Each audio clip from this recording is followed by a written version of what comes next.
This episode of Embodied discusses disordered eating. If this content isn't for you, check out the other episodes in our podcast feed. This is Embodied from PRX and WUNC. I'm Anita Rao. For 21 years, Alishia McCullough was unaware that her relationship with food, weight, and exercise was a problem, one with a very specific diagnosis. A lot of times I was praised for being thin. So a lot of my providers would say, "You're a perfect size. Don't get any bigger." So for me, it just never registered to be a problem. Today on Embodied, how an aha moment in grad school led Alishia to a personal and professional commitment to better understand why Black women's eating disorders are so underdiagnosed, and the unique tools they need to heal.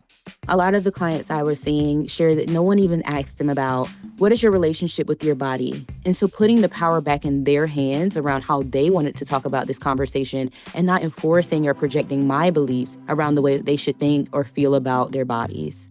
Reclaiming the Black body just ahead on Embodied.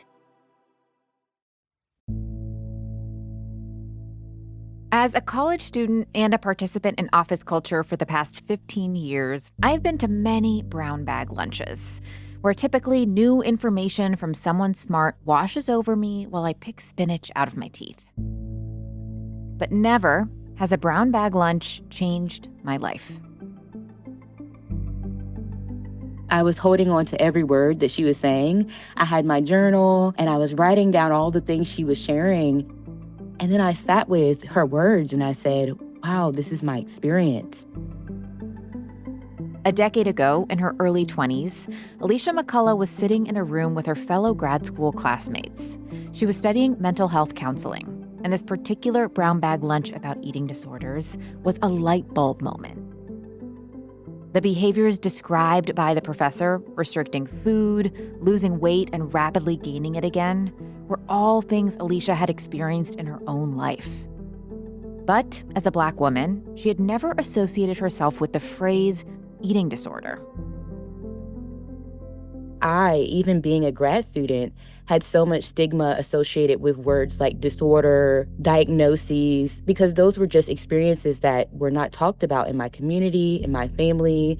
And so there was a dissonance for me around, I'm learning about these things, but I didn't know I could be impacted by the same diagnosis that I'm learning about in school.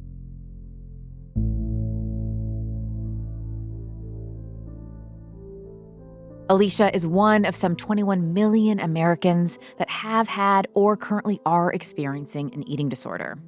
But as a person of color, she's also part of a population that is less than half as likely to receive a diagnosis than her white counterparts. After her eye-opening experience in grad school, Alishia set out to understand, why are so many people of color going underdiagnosed for eating disorders? And what tools and practices will bring them healing where existing methods have failed? This is Embodied, our show about sex, relationships, and health. I'm Anita Rao. Alishia documents her search for answers in the new book, Reclaiming the Black Body, Nourishing the Home Within. That journey took her into her own family history to understand the first messages she learned about food at the dinner table in Little Washington, North Carolina. I had two-parent household, and both of my parents worked multiple jobs to ensure that our family had all of our needs met. I know that they were working really hard to nourish 3 kids alongside 2 adults. And so what I remembered clearly was that my parents would go grocery shopping. We'd have like a full pantry, a full refrigerator. And then they'd say, we have to make this last. And so I learned from a young age about, this pattern of really sparsing out food and being mindful, and not just because it was taking care of your body and being mindful of what you're putting in your body, but more so around finances, around if we run out of food, then we're not going to have enough, And so I learned this pattern of, not enoughness connected to food and needing to be very mindful about how much I was consuming, when I was consuming, how I was consuming. I had a household that really taught clean your plate. And if you don't, there's a lot of shaming around that, well, kids in this country, for example, don't have access to food. Those were the messages that I learned, a lot around not enoughness, a lot around scarcity, and a lot around shame. So you mentioned these kind of messages that you're absorbing, like, we don't have enough, you must clean your plate, groceries aren't Mhm. cheap. But you were also raised Christian. Your family went to church twice a week. So what were the messages that your faith was teaching you about food and your physical body that kind of layered on top of the messages you were getting in your house? A lot of these messages did not directly come from like the church itself. A lot of these came from the religion. A lot of what I learned was the story of Adam and Eve. Eve, is this early creation story about Eve where she eats an apple. And essentially, creation is doomed because of this decision to eat this apple that, is associated with sin and lustfulness and, ungodliness. And so I learned that the food that we consume has an impact on the relationship we have to God. And then also being indoctrinated with this idea that, especially as a girl and as a woman, that I needed to control my body, that I did not need to be too large, that was considered not attractive to society, and that my priority should be orienting my body to be pleasing to men and to the male gaze. So I learned a lot about what it meant to take up less space and to alter my body in order to be deemed as attractive. And attractive meant thin. And attractiveness to be thin also meant restricting your food intake so that you could modify your body. I know that your mom and your grandma were both big dieters. Were there explicit messages that you were kind of inferring from their relationship with their bodies and food that shaped your own behavior also? Absolutely. They were also impacted by these values around being thin, getting back to your pre pregnancy body. That was Mm, something I heard a lot growing up of like, you got to snap back, you have to lose the weight. And so, a lot of times, even in my household, being indoctrinated with a lot of magazines, Slim Fast magazines, Weight Watchers magazines, seeing my mom and grandmother be in Weight Watchers programs. Oprah was very prevalent in our household. It became normalized for me to think about thinness as being this moniker for what beauty, success, and desirability look like.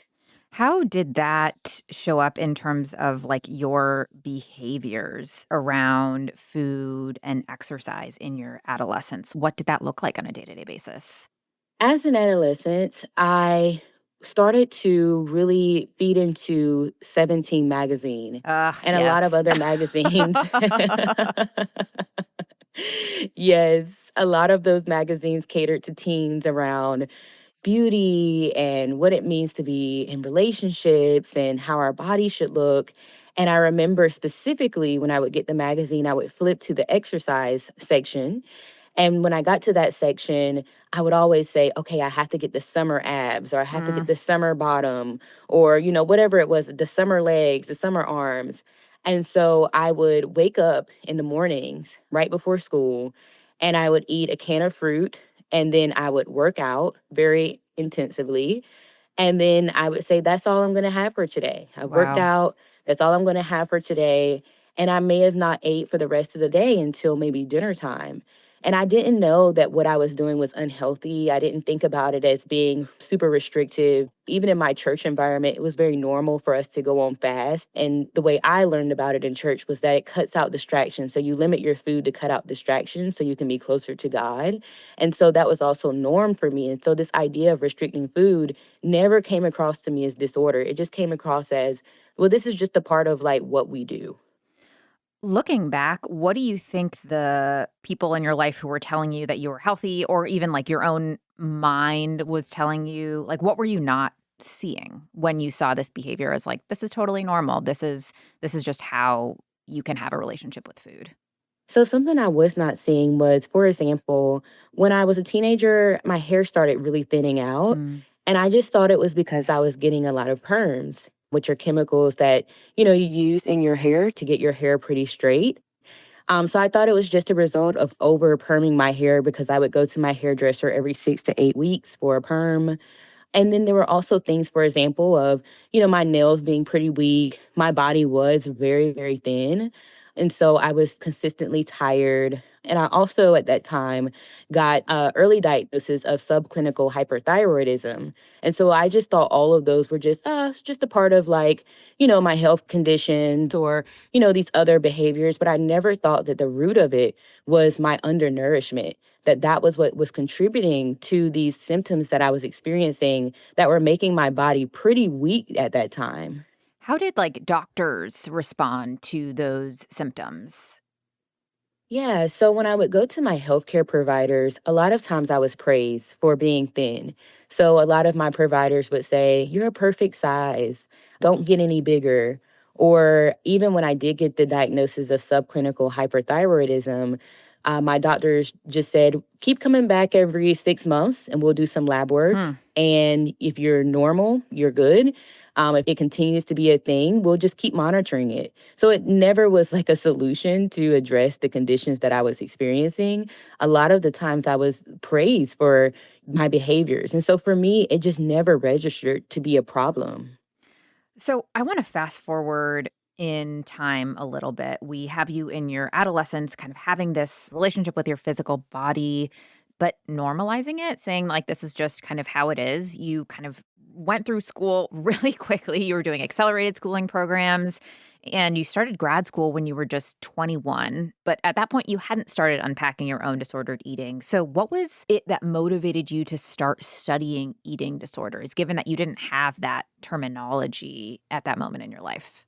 So, something that always has stuck out to me is this deep commitment to social justice. And so, I talked a little bit earlier about the experience of being at the brown bag lunch and learning about the binge restrict cycle. But during that same conversation, there was also conversations about body positivity. And so, body positivity felt like an outlet, almost like a solution to what I was experiencing. I was already addressing issues of trauma and the ways that anxiety shows up different in marginalized communities and depression and other conditions. But when I got this eating disorder lens, it's just like something clicked within me and I said, that's it. The root of a lot of the things that we're experiencing do come from this inability for us to experience liberation and show up in our bodies. And that's what I want to study. I want to get to the root of why is it difficult for us to be in our bodies? And I knew that food was just one avenue where it was manifesting. And so I wanted to gain a more holistic idea of how we were experiencing this condition. Coming up next, what Alishia discovered about how eating disorders show up differently in Black communities, and what new tools she's found for helping herself and other Black folks with disordered eating. You're listening to Embodied from North Carolina Public Radio, a broadcast service of the University of North Carolina at Chapel Hill. You can also hear Embodied as a podcast. Follow and subscribe on your platform of choice. We'll be right back. Hey, it's Anita. I want to tell you about another podcast I think you might like. It's called The Broadside. It features thoughtful conversations and fascinating stories about what makes North Carolina such an interesting, messy place. The Broadside explores news, history, and popular culture rooted in the South. Each week, the show explores a single story impacting the region. From the rapid spread of dollar stores and their impact on sustainable food access, to how the word y'all has quietly spread across the English-speaking world. The Broadside is your source for North Carolina stories which might not be on the front page, but definitely deserve a deeper look. It's produced by our colleagues here at WUNC, so you know it's going to be awesome. Follow and listen to new episodes of The Broadside from WUNC every week wherever you get your podcasts.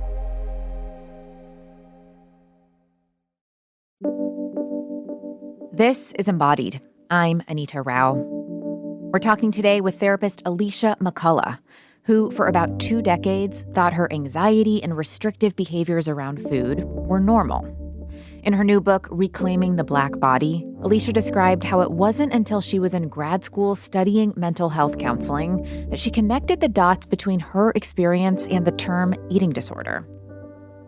That started her down a path of investigating why she and so many other Black women go undiagnosed and untreated for so long. I clearly was dealing with restrictive eating and honestly an eating disorder more consistent with anorexia nervosa. When I went into my providers, none of them, noticed that it was a problem. I mentioned I was praised for my behaviors. Even when I was experiencing those severe symptoms of thinning of my hair, of my nails being thin, of shortness of breath, all of those things really consistent with anorexia nervosa. And so when I started to work with clients as well in eating disorders, I noticed specifically for my Black clients, they had a lot of the same stories of experiencing these extreme eating disorder patterns, whether it was anorexia, whether it was binge eating, whether it was bulimia, or whether it was another form of an eating disorder. They were all sharing that they had these symptoms, but none of their providers were picking up on the fact that they were experiencing an eating disorder, or what I like to say in my book, an eating imbalance. A lot of their providers dismissed them. And they also felt like there was not a safe place to even discuss this or even have the language for what they were experiencing. And so, similar to me, they had this story of just kind of being in this rabbit race, but not knowing what's going on, like going and going and going. And you've normalized this experience, but don't know that you're actually in pain, you're actually suffering, that you're actually being victimized by, this experience and condition that doesn't have a name for your specific body. Are you saying that their behaviors were those of anorexia nervosa or binge eating, but because their bodies weren't severely underweight or didn't have kind of the stereotypical presentation of an eating disorder, that was what led to a lack of diagnosis? Absolutely. And that was another part of it as well, too. I had a lot of clients, for example, who were in larger bodies who would only eat one time a day. And that is significantly consistent with undernourishment. But their providers never thought it was a problem. And in fact, encouraged them to say, well, can you eat even less? Because you are in a larger body. And so they experienced these stories of, because they were in larger bodies or bodies that were more curvaceous or bodies that may have just held a little bit more fat in certain areas, they were experiencing their provider saying, you need to do more of restricting. You need to do more of harming your body. Oh, you're, vomiting at night, okay, maybe we prescribe you, this other type of weight loss medication, or you're binging, you definitely need to control that. These were things that they were coming into my office and saying that their providers were telling them. So it was the lack of representation, the encouragement of the behaviors, and then also this experience of the body not being represented in the stereotypical way that we see eating disorders. And so them not getting the support that they needed at that time. When you became a clinician, you were leading a support group for Black women with eating disorders. You started to really observe the ways that they were presenting differently than maybe how you had been taught, and the training and tools you had for therapy didn't quite equip you well to serve the way that their disordered eating was manifesting. What are some things that you started to try doing differently as a therapist to better serve your clients of color that had disordered eating behaviors? Yeah. So one of the bigger things was having the conversations. A lot of the clients I was seeing share that no one even asked them about, what is your relationship with your body? How are you feeling in your body today? I was so open that I would say, you haven't nourished yourself today. Do you need to leave and go get a snack, and we can bring it into the office and we can eat together? Hmm. You know? And so I was very open to, what do you need in this exact moment? And then ensuring that we could meet that need together. And then also when we had the conversations about weight or body, I was very mindful about not shaming them. I was having the conversation of, thank you for telling me about your experience of being in your body today. I wonder about, when you think about your relationship to your weight, how do you feel about that? And so putting the power back in their hands and into their mouths around how they wanted to talk about this conversation, and not enforcing or projecting my beliefs around the way that they should think or feel about their bodies. When we talk about eating disorders, we use the term eating disorder or disordered eating. We're talking about a wide spectrum that contains a Mhm. lot of different presentations, a lot of different kinds of severities. I'm curious about the spectrum that you work on as a mental health therapist. Are you doing this kind of work with both folks who are kind of in a more inpatient setting where they need real behavioral help eating again, or is this coming later in the recovery journey? What is that spectrum?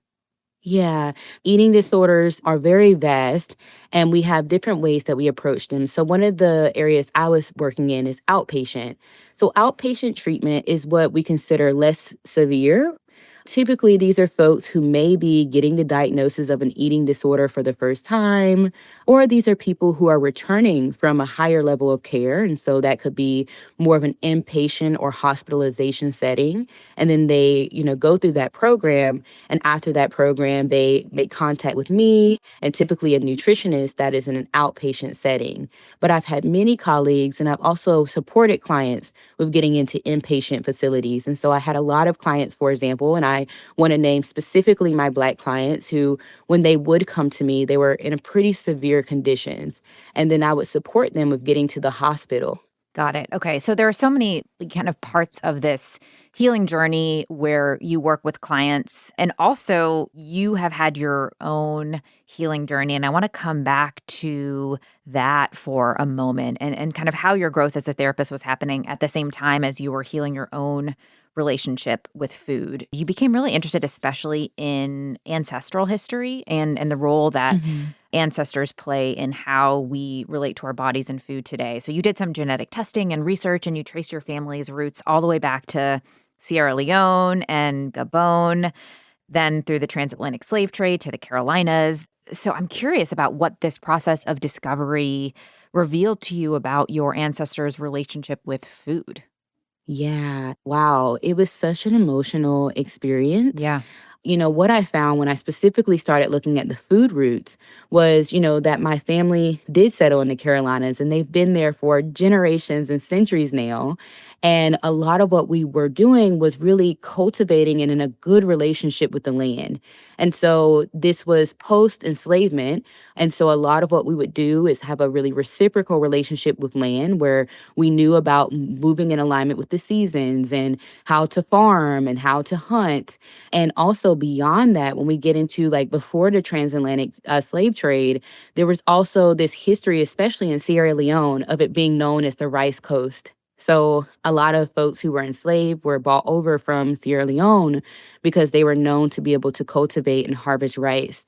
And so rice is something that I even have a deep relationship now Hmm. as I think about the nourishment that it provides, as I think about the proteins and, the type of grain and the way it's cultivated. And so that's something that's really stood out to me that I've carried with me until now. And so my sister actually recently bought this book, and it's specifically for Sierra Leone, and it has all of these recipes and different drinks and things like that that you can make. And she gifted it to my grandmother for her birthday. And I told her, I'm like, I want a copy as well, too. I love that. So, I'm looking forward to that coming for me. I mean, when you say all of this, one of the things that I hear that's interesting is like marking these moments of really strong connection that your ancestors did have with the land, with particular foods like rice. But you are looking at this history when you're in a moment of trying to understand your own disconnection to food. So Mhm. I'm curious about how you think about that. Like, how did understanding your ancestors' deeper connection to food help you think about your own personal disconnection? Yeah, it gave me a sense of pride, Mm. because I think for so long, specifically when I think about the systemic messages around Black food, there's so much negativity associated with Black food being unhealthy or Black food being bad. And so these were messages that I grew up hearing a lot about my particular cultural foods. And so I learned, especially when I got to college, to start to disconnect and distance myself from those foods. But when I was starting this process of reclaiming my own relationship to food and exploring, where the disconnect happened, I started to notice, even as I was looking into my ancestors, this deeper pride of saying to myself, wow, like these are people who have went through the unimaginable and were able to carry these plants, to carry these roots with them through those experiences to this new land. And so it gave me a deeper sense of connection to food, even while I was still healing through these other bigger systemic conditions around feeling that my body was not good enough. Even as I was still healing through that, I was also pulling from this other level that was allowing for me to feel those areas of emptiness with something that was more powerful, with something that was more encouraging, with something that just gave me a deeper sense of self. I'm curious to talk about the genetics piece of this. You mentioned that you did ancestry testing, which kind of gave you some of Mhm. the raw information to understand where your family had been and where it planted roots. But there's also, I mean, a lot of emerging research about epigenetics and how kind of trauma can be transmitted genetically from generation to generation. So, as you kind of put those things together, were there any links that you uncovered about how generational trauma might affect how disordered eating shows up in Black communities? Absolutely. So epigenetics was something that I've always been interested in even before I got to grad school and when I was a psychology undergrad major. One of the things that stood out to me was the study about mice. So there was a researcher who studied mice and their exposure to this scent called cherry blossom. And so what they found was that they created this negative association with the smell cherry blossom. And what they found was that that negative association that the grandparents had around cherry blossom showed up as well in their grandchildren. Hmm. And that was, without the grandchildren having any exposure to negativity. It was solely once the grandchildren smelled that cherry blossom, they had that negative association. And they've done many studies outside of that to show that the experiences, for example, that our mothers have in the womb impact 3 generations forward because we're also holding the eggs of our grandchildren. If that is what's happening, and we've done that study to prove that, what does that look like for folks who were enslaved? What does that look like for the nervous systems of those of us who never had the opportunity to receive therapy? What does that look like for those of us who are just now getting to this century, to 2025, after having all of those years of intergenerational and epigenetic trauma? One of the things I was studying was that during those times that a lot of us were significantly undernourished. So throughout the transatlantic, folks were significantly undernourished. They were giving the bare minimum to eat. And then that continued throughout the plantation system. And then when, we had systems like redlining that separated neighborhoods and created food deserts, that continued to happen too.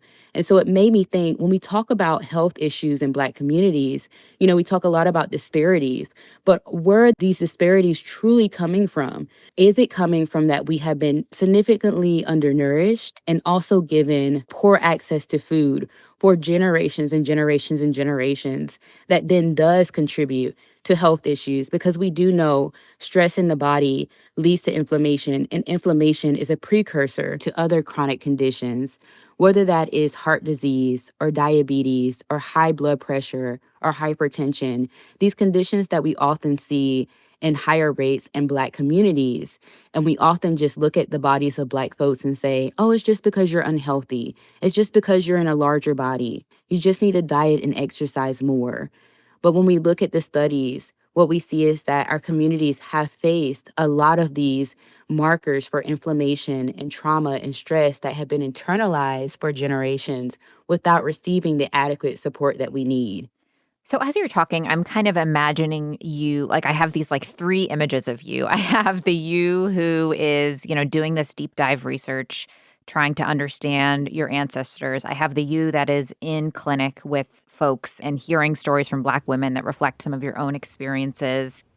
And then I have the you that is trying to change your own personal relationship with food, given both of these other things. Like, is there a moment or a story where you feel like things started to gel together for you, where you were actually seeing and able to make shifts in your own relationship to food as you integrated all of this?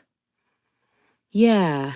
After grad school, I actually worked in college counseling for 3 to 4 more years. And then I decided to leave and move to Washington, D.C. And I was living by myself. And that was the first time that I chose to date myself. I was single at the time. And a big part of that looked like creating more healthier routines for myself. And so getting more adequate sleep, waking up in the morning with meditation, being intentional about my yoga practice, and making sure that I was fully nourishing my body. And so in that experience, I took a lot of time to slow down. I took a lot of time to really tune in and get to the root of what are the issues that I'm facing? And let me gain more self-awareness around how do I start to really shift, the person that I am today to be the person that I want to be. And so it required for me to really slow down, to take my time, to notice those signals when my body said I'm hungry, and not just bypass those signals, but to really listen and say, I'm hungry in this moment. What do I need to get up and do right now? Do I have yogurt in the refrigerator? Am I like craving a yogurt? I need to go get my yogurt. Do I need to cook? And at that time, I was using this food subscription, HelloFresh, which really saved my life because I wasn't like the best cook, but it gave me this introductory experience into really starting to like cook meals and, have more adequate nourishment. And so I had a consistent practice of ordering from them every single week. And so it just created this opportunity for me to be in this deeper relationship to self. And I started to integrate all of these pieces from the research side, so this very academic, educational side, to the work I was doing with my clients, and then also my own personal journey. I was able to start to like weave those things together as I slowed down and started my own healing journey and got really serious about that. I think one of the things that's so tricky about food and disordered eating is that food is everywhere. Eating is such a big part of how we engage with each other culturally. It's something we need to do every single day to survive. So while you're doing all of this deep work and creating these new rhythms for yourself, you're still in a lot of spaces where people are relating to food really differently. You tell some interesting stories in the book about this experience of sitting at a table with your girlfriends and kind of being aware of how you all are reading each other's bodies. And it's such a relatable scene because I think there is this, like, food is not just a solo thing. It's something that is shared and communal. So what was it like to kind of build this awareness in yourself, but then also be out in the world? Like, how did it shape your friendships and your ability to be with other people? It really allowed for me to align with people who had shared values. And so around that time, I had already started to speak pretty vocally on social media about body positivity, about food justice, about anti-oppression. And so what I was finding is that I was already aligning with people who shared those similar values. And so I was kind of replacing, some of the relationships that were a little bit more toxic for me, or even relationships that I had set boundaries around that were immovable to those boundaries. And so what I found is that when I would go out to these experiences, I was the example. And I think people were shocked and surprised to see how easy it looked for me. But I want to name and say it wasn't easy. Yeah. It wasn't easy to be the person who is countercultural, if you want to say. And I noticed for a lot of folks, I think they had this idea of me as being pretty radical. And so a lot of folks even started to distance themselves from me because they had this idea of me being this very radical, anti-diet type of person. Well, what was that like for you to kind of be on the receiving end of some of that distance? Honestly, it was painful. Folks who did distance themselves from me, they didn't see also that it was beyond me taking on these new ideas. What I was doing was having this bigger mission for what does liberation and healing look like for all bodies. And so for me, it also felt like this kind of rejection around the work that I was doing, around the choices that I was making. And so I've been working with myself around the grief and the pain around, don't take it so personally. That's something I try to tell myself is don't take it so personally. Recognize that everybody's in their experience and journey. They're entitled to that. And they may come to this space and they may not, but you have to continue the journey that you're on. And I will say over the years, I've had a couple folks who have returned back to me and said, wow, like I read your book and it's inspired me. Or I've seen some shifts in the social media content of some of my friends who were once very much into diet culture. And I'm like, I don't even need the credit, but I will just say I'm noticing the things.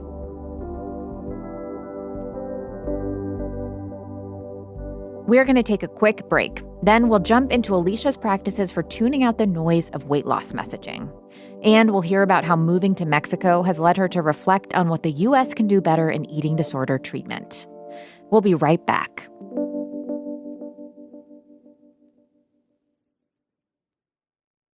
This is Embodied. I'm Anita Rao. Alishia McCullough started the journey to healing from disordered eating almost a decade ago. But it's not over. I want folks to know that when I talk about this work, I never talk about it as a space of arrival. Alicia's personal work and professional career as a licensed mental health therapist led her to interrogate how systemic racism and generational trauma affect Black women's bodies. Digging deep into her own ancestral history and learning to reattune to her body's cues has helped her develop a new relationship with food. But she is still living, like we all are, in a culture with strict messaging around what a healthy body looks like. So I wanted to know how Alishia finds healing in this wider context. I don't think that, a part of us living this life is that we arrive at these perfect places. I think that we're always in progress. And even when we think we arrive, what I've noticed over time is that the next level or layer just opens up and you're like, okay, I have more work to do. And so for me, what I've experienced is that level of I have more work to do. And so even though I'm not consistently counting calories, I'm not, monitoring my weight, what I have noticed is that as I've gotten older, that my body has shifted and changed. I have a lot of hormonal changes that, are consistently happening.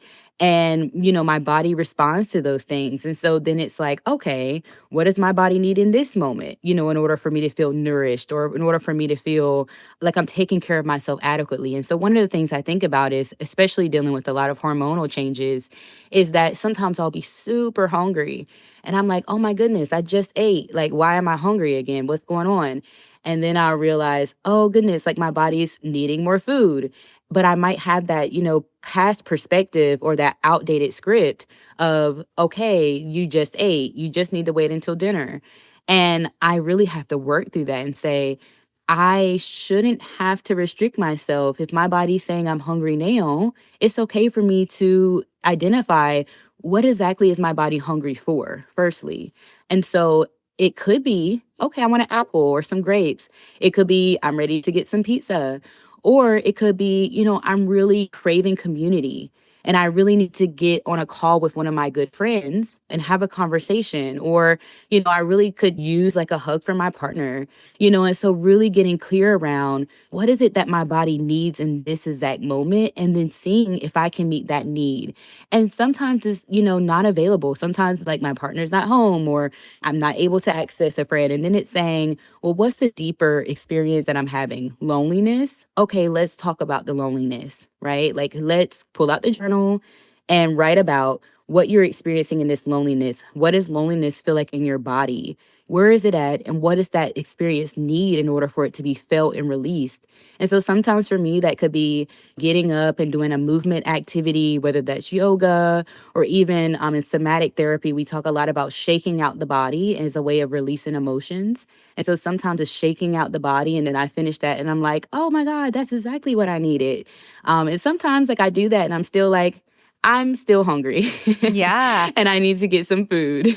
Well, I mean, it's You interesting know? to hear you talk about this, like building this intuition and being able to kind of listen to your body and learn your cues. And there is a whole movement we've talked about on the show about intuitive eating and how to kind of learn your body's signals. But that, I mean, the discussion of intuitive eating is also happening at the same time that there is a rise in weight loss drugs like Ozempic, which basically override a lot of your body's cues and kind of change the signals of how you're feeling in terms of hunger and fullness. And there is a lot of new societal pressure around thinness because of Ozempic. So I'm like, how are you making sense of this idea of like, what does it mean to listen to your body when now there are all of these drugs that eliminate hunger cues? And like, how does that fit into this whole conversation? Yeah.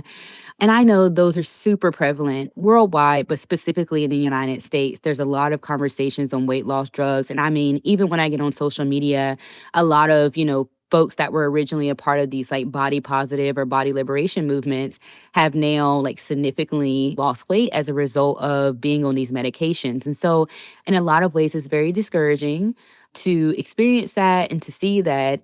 And at the same time, something I've been very mindful about, and I feel very lucky, is that I don't live in the States anymore. So I don't feel like the heavy impact of like those messages. And at the same time, because I'm still seeing it on social media, I'm very mindful of as I'm seeing this post or as I'm seeing this person, what is happening in my body. Hmm. And so I have a practice now, whereas I'm scrolling social media, if I see something that's activating for me, I will pause and check in and say, okay, I saw this celebrity, for example, who once was, a very strong advocate for our bodies being, a space of love and acceptance, and they were in a larger body. And now, they've shifted that because they are on, this medication of Ozempic or something else. What's happening for me? And I'll notice, I'll say, I feel a sense of betrayal. And I sit with that and I'm like, well, why do you feel the betrayal? Like, you don't know this person. Like, why do you feel that? And it's like, what is that reminding you of? And I sit with it and I'm like, it reminds me, of a time where, I had a sense of solidarity with someone and they made me feel as if I was alone, or they made me feel as if they were not here for me when we were in the same fight together.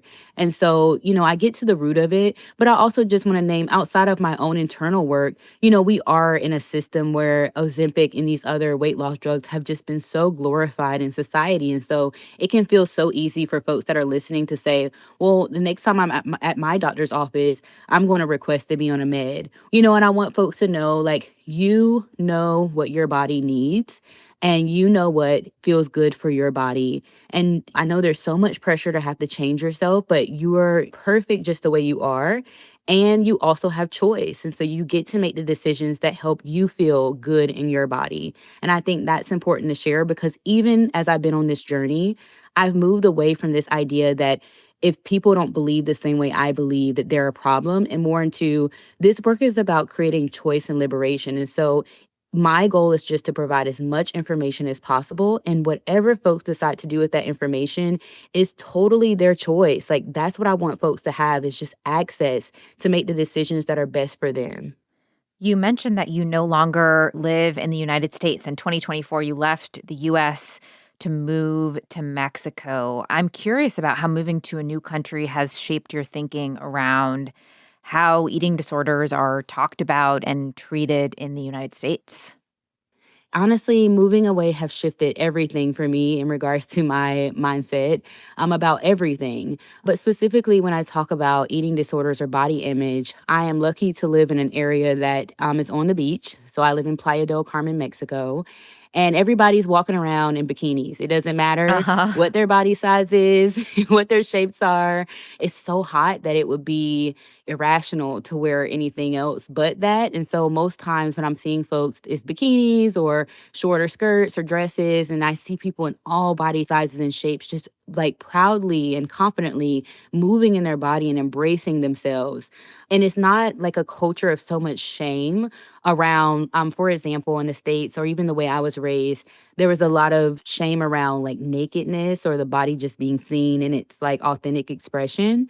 But when I go to like spas, or when I go to like, different experiences like women's spas, like I think about that being the main thing. I'm always just seeing women walking around just freely. And it's like, okay, like you're just walking around freely and confident, and you're not feeling shame or hiding your body. And so it's encouraged me to also take up some of those values. It just feels like I'm not so like weighed down in the way that I felt in the States. And there's a lot of other factors that contribute to why I feel that way, especially as a Black woman living here.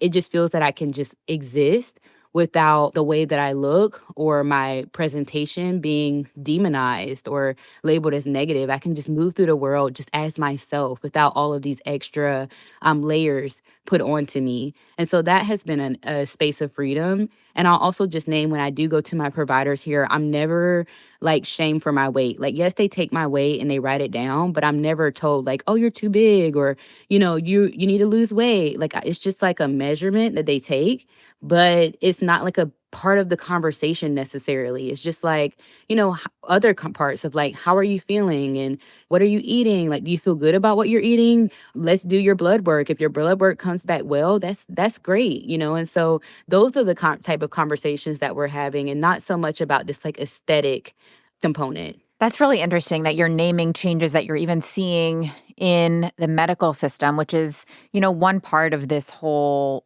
spectrum of how eating disorders are talked about and treated. And there's obviously so many, ways that can look, but kind of from your vantage point, having had access to both of these healthcare systems, having had some space to reflect on how you've seen eating disorder treatment function in the US, what are some of the shifts that you'd like to see that you think would move toward a more healing model, going back to this idea of looking at really the causes of eating disorders and healing them both on an individual and systemic level? So, one of the things I think that we have to just have a widespread conversation about is that eating disorders don't have a look. And so I think once we debunk the idea that eating disorders, for example, are solely a white girl illness, particularly those who are in thin bodies, then we can really open up the conversation and see eating disorders or eating imbalances impact all bodies. And so I think we have to first start there. We also have to get into, what are the symptoms? And so I've laid out throughout my book a lot of the ways that eating disorders present differently for Black folks and how it's just really layered when we talk about things like, our hair texture. Like earlier in our conversation, I was talking about getting perms, and I was getting perms in my hair because the hair texture that organically grows out of my hair is very curly, hair was considered unruly and disorderly in society. And so what I felt the pressure to do since the age of 5 was to start getting perms to straighten my hair. My mom, got me my first perm at 5 years old. And those are the conversations that I think are important to have as well, because I thought my hair was falling out because of the perms, but it was because I was under eating. But there's the link there, between this idea of me trying to make myself feel more presentable or more in alignment with westernized or Eurocentric culture by straightening my hair. And so that's a conversation too, is the ways in which we are consistently, especially for those of us who are Black, Indigenous, and people of color, we are consistently doing things in order to distance ourselves from our cultures and communities from a systemic level. And so I think the conversations in our offices also have to be, tell me about what your experience is like being in your body. Tell me about your experience with your hair. Do you feel that, for example, you are treated the same way as your lighter skinned counterparts when we talk about the conversation of colorism? I think there's so many layers that Black communities are also experiencing on top of the food things that contribute to why we restrict our food, because we think, oh, well, one of the things I can do is change my body. I can't change my skin tone. I can't change my hair texture necessarily. I can't, change, my eye color or my nose shape or whatever the case might be, but I can do this. And so I think that's why there's this strong buy-in. And I think our providers have to be aware that there are these other systemic factors that are impacting our ability to be in our body, and start asking those questions. One, getting awareness of it, and then starting to ask those questions so we can have a holistic scope of what someone is experiencing when they come into our offices. We started this conversation really rooted in your family's story and how that informed your relationship with food. We talked about your mom and your grandmother, their experiences of diets and dieting. I'm curious about the shifts that you've seen in your own family in terms of views on body and eating as you've gone on your own journey. It feels so inspiring that a big part of my journey wasn't to really like teach or talk down or convince anyone. It was just me living out my truth and, really hoping that my truth resonated and allowed shifts to happen in other people. And so, even with my own mom, what I love is that we can have conversations now where she will call me and say, I had a doctor's appointment today and my doctor, said this thing to me about my weight. And I was able to speak up for myself. That brings me so much joy when I hear her say that she spoke up for herself, or even when she tells me that she noticed something, maybe in a coworker or a client who says something problematic about, bodies or food. And she's like, yeah, that's exactly what you talked about in your book. And I'm like, yes, I'm glad that you noticed that. So that feels really good for me. And I will say, and I just want to be transparent, that everyone's not on board. So, everyone hasn't been on board in my family, and that's okay too. I honor that the work that I've done will reach the folks that are ready to receive it. And, the folks that don't, like, that's okay too. Like, at least the needle has moved just a little for there to be an opening to a different thought. You end your book with the assertion that healing from eating imbalances is possible, which I feel like is honestly a pretty bold assertion in this moment and in this hmm age and in this, billions of dollars of diet culture. So, what makes you believe that? And is there an example from your own life that really grounds you in the belief that it is possible? So as I said, I'm still in the process of, there are times where thoughts come up of, should I eat this or should I get another meal? But I don't think that is an indication of a lack of healing. I think that's actually an indication of healing. A big part of what I've learned through the years of studying the work of healing is that healing is not the absence of problems. It's not an absence of questions or doubts. Healing essentially is an opportunity for us to return back to ourselves with more awareness so that we can show up more wholly within our own bodies. I think we all can get to a place where we're more conscious about the relationship we have with our bodies, that we're asking our bodies more questions, and that we're listening more to our bodies more than we're just reacting. And so that's what I feel like is possible for a lot of us in relationship to our food, that we can slow down and we can have the conversations with ourselves of, what do I need in this moment? Is my body craving something? How do I meet that need? And if I'm not able to meet that need in this moment, can I have the conversation with my body, much like I would have with a child of, I'm not able to do this at this moment, but I will be able to go get this thing in maybe, 30 minutes or a little bit later in the day. Is there something else we can do to meet the need while I'm not able to meet it in this moment? And so it's creating a relationship of trust with your body, where your body knows that, okay, I'm sending signals, you're listening, you're responding, I can trust you now. And that's the way I want folks to show up, is in this relationship of trusting and feeling a sense of more wholeness. You can find out more about Alishia McCullough, the author of Reclaiming the Black Body, Nourishing the Home Within, at our website, embodiedwunc.org. You can find all episodes of Embodied, the radio show, there, and make sure you're subscribed to our weekly podcast. Today's episode was produced by Kaya Finlay and edited by Wilson Sayer. Nina Scott is our intern, Jenny Lawson, our technical director, and Amanda Magnus, our regular editor. This program is recorded at the American Tobacco Historic District. North Carolina Public Radio is a broadcast service of the University of North Carolina at Chapel Hill. I'm Anita Rao.